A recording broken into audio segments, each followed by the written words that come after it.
कि ये देश के सबके लिए और कांग्रेस की सबकी भलाई इसी में है। कांग्रेस पार्टी 137 वर्षों से लोगों के जीवन का हिस्सा है। हमारे अच्छे काम के बावजूद, हमारे नेताओं के त्याग के बावजूद मतदाता हमसे कुछ रूठ गए हैं। मैं राहुल गांधी जी की आभार मानता हूं, जिन्होंने इस बात को समझा और हर मुश्किल को दरकिनार करते हुए वो भारत जोड़ो यात्रा पर निकल पड़े हैं। वो लोगों से मिल रहे हैं, उनसे सीधे संवाद कर रहे हैं, उनके दुख और दर्द को सुनकर वो हर लोगों से मिल रहे हैं, चाहे वो एनजीओ हो, इंटेलेक्चुअल्स हो, जर्नलिस्ट हो, किसान हो, मजदूर हो, बच्चे हो, सभी के साथ रास्ते पे मिलते हैं, उनके पूछते हैं, फिर जब इंटरवल होता है उस वक्त उनसे संवाद भी करते हैं। ये बहुत बड़ा अचीवमेंट हमारे पार्टी के लिए है और यही बड़ी देन हमारे लिए है, खासकर मेरे लिए है। कन्याकुमारी से कश्मीर की इस भारत जोड़ो यात्रा में हर रोज लाखों लोग जुड़ रहे हैं। देश में एक नई ऊर्जा पैदा हो रही है। इस ऊर्जा को हम व्यर्थ नहीं जाने देंगे। कांग्रेस अध्यक्ष के रूप में ये मेरा दायित्व है। इस दायित्व को पूरा करने में मुझे आपका साथ चाहिए और मैं आपके साथ काम करने के लिए इस विषय में तैयार हूं। मैं नीचे से काम करते हुए आया, एक primary members, block Congress committee, काम करते करते इस पार्टी को जुड़ा हूं और आपके बीच इस पद पर आकर आज पहुंचा हूं। मैंने खुद हर वर्ष मुश्किल का सामना किया, जिसका सामना आम कार्यकर्ता और पार्टी के नेता करते हैं। पार्टी में काम करते हुए जो चुनौतियां आती हैं, जो उतार चढ़ाव आते हैं, जो आशा और निराशा से आप गुजरते हैं, मैं उनसे वाकिफ हूं। इसीलिए मैं विश्वास के साथ आपसे कहना चाहता हूं कि हम साथ मिलकर हर चुनौती का सामना करेंगे।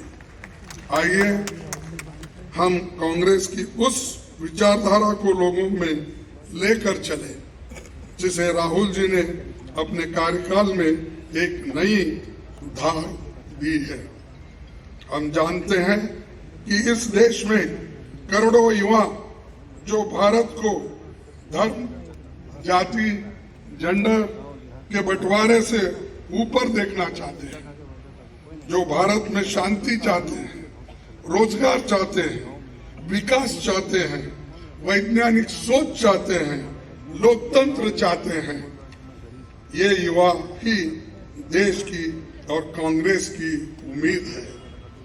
उदयपुर नवसंकल्प शिविर में हमने तय किया था कि युवाओं को पार्टी में आगे बढ़ाया जाएगा। संगठन में 50% पद 50 साल से कम उम्र के लोगों के लिए रिजर्व रहेगी। युवाओं की इस उम्मीद को पूरा किया जाएगा आप सभी के कोऑपरेशन से। साथ ही उदयपुर में हमने तय किया था कि कांग्रेस के कार्यकर्ताओं को सशक्त किया जाएगा। ब्लॉक, जिला, राज्य और राष्ट्रीय स्तर पर सभी ऑर्गेनाइजेशनल वैकेंसीज भर दी जाएगी। ये होके रहेगा। उदयपुर डिक्लेरेशन में पार्टी के निर्णय जो लिया है कि उस चुनाव के तैयारियों के लिए भी पब्लिक इंसाइट डिपार्टमेंट और एआईसीसी इलेक्शन मैनेजमेंट डिपार्टमेंट बनाए जाएंगे। ये आज के समय की एक बड़ी जरूरत है, इसीलिए इन्हें हम तुरंत स्थापित करेंगे। सभी राज्यों में जल्दी पॉलिटिकल अफेयर्स कमेटी बनेगी। कांग्रेस प्रेसिडेंट की मदद से सोशल जस्टिस एडवाइजरी कमेटी और SC, ST, OBC वर्गों के लिए लीडरशिप मिशन भी हमें कुछ ही दिनों में बनाना होगा। हमें उदयपुर में संकल्प लिया था कि देश में मौजूदा सरकार की अराजकता को मुंह तोड़ जवाब देंगे। बीजेपी RSS का सपना है कि ये देश विपक्ष मुक्त हो। वो लोग न्यू इंडिया की बहुत बात करते हैं, पर ये कैसा न्यू इंडिया है जिसमें युवाओं को रोजगार नहीं मिल रहा है, जहां किसानों को जीप के नीचे कुचल दिया जा रहा है, जिसमें महिलाओं पर अत्याचार बढ़ता जा रहा है और अत्याचारियों को सम्मान होते जा रहा है। ये कैसा न्यू इंडिया है जहां जनता महंगाई से त्राही त्राही कर रहे हैं, लेकिन सरकार आंखें बंद करके बैठी हुई है। भारत की जनता की कमाई और मेहनत से बने हुए सारे पब्लिक सेक्टर्स, एयरपोर्ट, सड़क, रेल, बैंक, सभी कुछ सरकार बेच रही है, अपने चंद मित्रों के जेब में वो डाल रही है। इस न्यू इंडिया में भूखमरी बढ़ रही है, प्रदूषण बढ़ रहा है, शिक्षा महंगी हो गई है, लेकिन रुपए लुढ़क रहा है। यहाँ सरकार सो रही है, लेकिन ED, इनकम टैक्स, CBI दमन के लिए 24 घंटे काम कर रहे हैं। उनके इस इंडिया में दलित, आदिवासी, अल्पसंख्यक, शोषित समाज के लोगों को अपमानित किया जाता है, उनके मौके छीने जा रहे हैं। और आज के दिन इसी न्यू इंडिया में झूठ को सच और सच को झूठ बनाया जा रहा है। यहाँ गोडसे को देशभक्त बोलते हैं और महात्मा गांधी जी को देशद्रोही बोलते हैं। यहाँ बाबा साहब के संविधान को बदलकर संघ के संविधान को लाने की कोशिश हो रही है।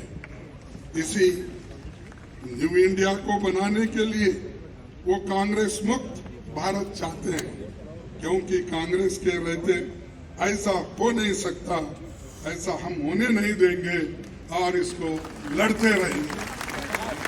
आज मैं खासकर इस मौके पर हमारी पार्टी के नए चुने गए 9,000 से भी ज्यादा डेलीगेट्स, PCC डेलीगेट्स को बहुत बधाई देता हूं। हमारे पार्टी के 6 करोड़ प्राथमिक सदस्यों के सुख दुख के साथी हो।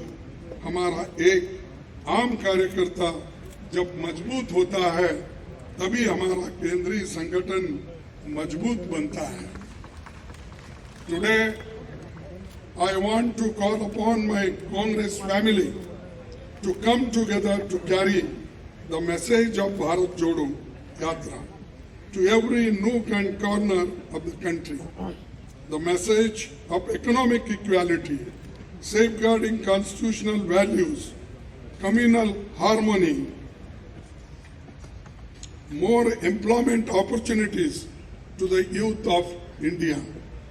Let us tell the people of India that Congress with them in their struggles and aspirations.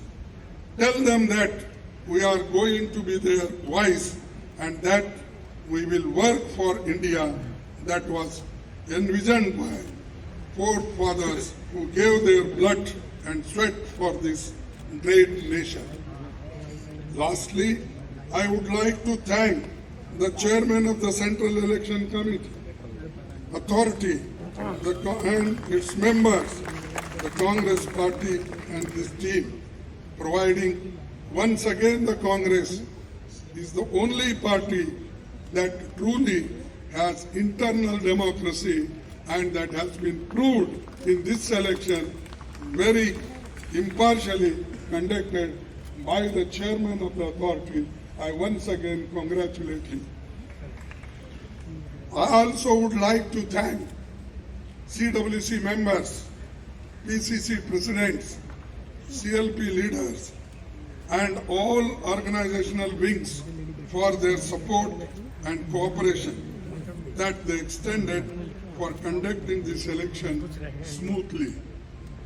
In the end, I would like to once again thank our PCC delegates, and I want to tell them that you are the foundation of our party.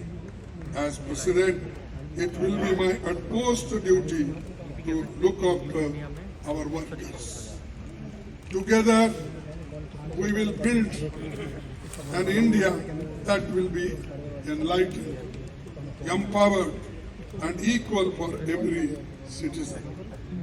इस देश में संविधान की रक्षा होगी, सबके सम्मान अधिकार की और अवसर की रक्षा होगी, लोगों में नफरत फैलाने वालों को हम हरा के रहेंगे, जनता की आवाज बनेंगे, महंगाई, बेरोजगारी, भूखमरी से लड़ना होगा, भारतवासियों के भविष्य की रक्षा करनी होगी। आने वाले समय में हिमाचल, गुजरात और अन्य राज्यों में चुनाव होने हैं। जनता इन राज्यों में बदलाव चाहती है। हमें मजबूती से इनमें अपनी पार्टी का प्रदर्शन करना होगा। आप सभी का सहकार और सभी की मेहनत उसमें लगना चाहिए, तभी हम उसमें यश पाएंगे। हम महात्मा गांधी के सिपाही हैं, हम किसी से डरते नहीं, और जब कांग्रेस कार्यकर्ता अपने अंदर के डर को निकाल देगा तो बड़े से बड़ा साम्राज्य भी घुटने टेक देगा। तो इसीलिए मुझे एक बार याद आता है, राहुल जी जब लोकसभा में थे, एक शब्द हमेशा कहा करते थे, जो भी मुश्किलें हमको आएंगे उसको डरना नहीं। उनका वर्ड ही था डरो मत, और वही डरो मत का स्लोगन हम आगे लेके चले।